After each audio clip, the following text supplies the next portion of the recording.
Այսօր խոշոր ծրագիր իրականացնեմ Քրիստոսի արձանի կառուցման համար։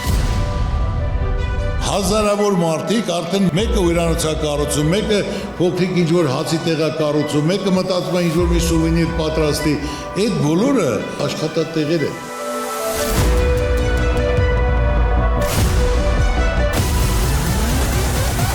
Բարգավաճ Հայաստան կուսակցություն